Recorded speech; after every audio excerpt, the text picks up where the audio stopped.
वैसे जेल जाने से पहले पुलिस हिरासत में पूछताछ के दौरान नारायण साईं ने शुरुआत में खूब अपने रंग दिखाए। लगातार पुलिस को गुमराह करने की कोशिश की। कभी रोता, कभी रौब झाड़ता, तो कभी झूठ बोलता। मगर फिर एक वक्त ऐसा भी आया कि वही नारायण साईं अपने सारे गुनाहों को मानने के लिए तैयार हो गया।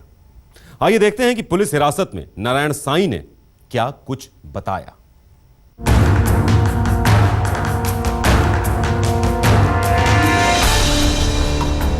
बोए पेड़ बबूल का, फिर आम कहां से होए। जी हां, आसाराम के सुपुत्र नारायण साईं ने अपने आश्रमों में, अपने सत्संगों में, प्रवचनों में पाप के जो बीज बोए, अब वो कांटों के पेड़ बन गए हैं। कांटे पाप के, कांटे कलंक के, कांटे अवैध रिश्तों के।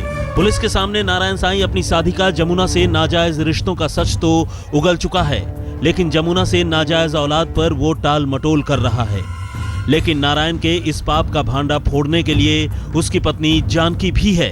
पुलिस जानती है कि यकीनन जानकी नारायण के बारे में जो बताएगी सच सच बताएगी। और फिर पुलिस ने नारायण साईं के सामने उसकी पत्नी जानकी को ही लाकर बिठा दिया।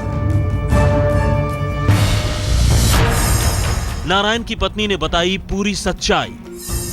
जानकी ने खोल दिया नारायण जमुना का भेद। जानकी ने बताया नाजायज संतान का राज। नारायण साईं और जानकी का आमना सामना। जानकी ने बताई साधिका मोनिका की सच्चाई। तो बेहद गौर से सुनिए। नारायण साईं और उसकी पत्नी जानकी के बीच रिश्तों में नाइत्तेफाकी सिर्फ और सिर्फ नारायण और जमुना से अवैध संबंधों और जमुना से अवैध संतान की वजह से है। और खुलासा हुआ उस वक्त जब पुलिस ने नारायण साईं और जानकी को आमने सामने बिठाकर पूछताछ शुरू की।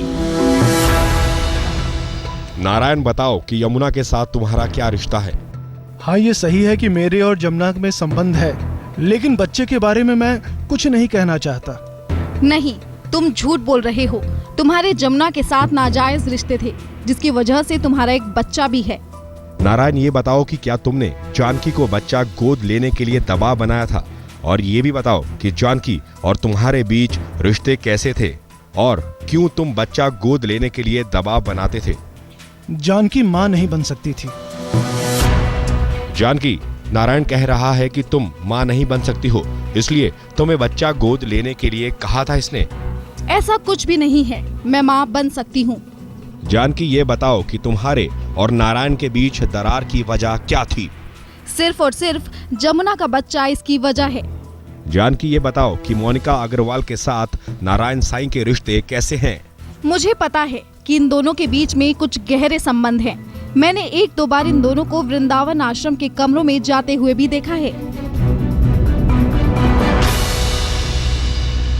जवाब तक जो उन्होंने जो स्टेटमेंट दिया होगा पुलिस में, नारायण ने during course of his custody, उन्होंने जो स्टेटमेंट दिया होगा, वो स्टेटमेंट और हमारे स्टेटमेंट को मैच करने का कहाँ पर कुछ अटक रहा है, कुछ बातें, वो बातें को कन्फ्रंट करके दोनों के सामने रख के वो क्लियरेट हमने किया है, क्लेरिफाई किया है कि क्या क्या बातें थी, क्या क्या बातें नहीं होनी चाहिए थी। कुछ सवाल आप बताएंगे क्या? कि भाई ये हमने इनको बोला, जैसे बोला गया था कि हमने बोला कि अगर हमसे कंसीव नहीं हो रहा तो आप उससे रिलेशन रख के जमुना के साथ कुछ करो, तो बर्थ करो चाइल्ड का। तो फिर वो बातें की थी, वो बातें तो हमने बोली नहीं, क्योंकि वाइफ बोलेगी नहीं कि आप मेरे से छोड़ के किसी से आप बर्थ करो। तो ऐसी ऐसी बातें ये थी, जो मेन भी मुद्दे तो ये थे। अब ये तय है कि नारायण साईं कितना भी झूठ बोले, उसकी सच्चाई सामने आ ही जाएगी। साथ में पुलिस भी नारायण साईं की जुबान से निकला एक एक लफ्ज कैमरे पर रिकॉर्ड कर रही है। मुंबई से मुनीश पांडे और अहमदाबाद से गोपी घांगर के साथ संजय सिंह, सूरत, आज तक।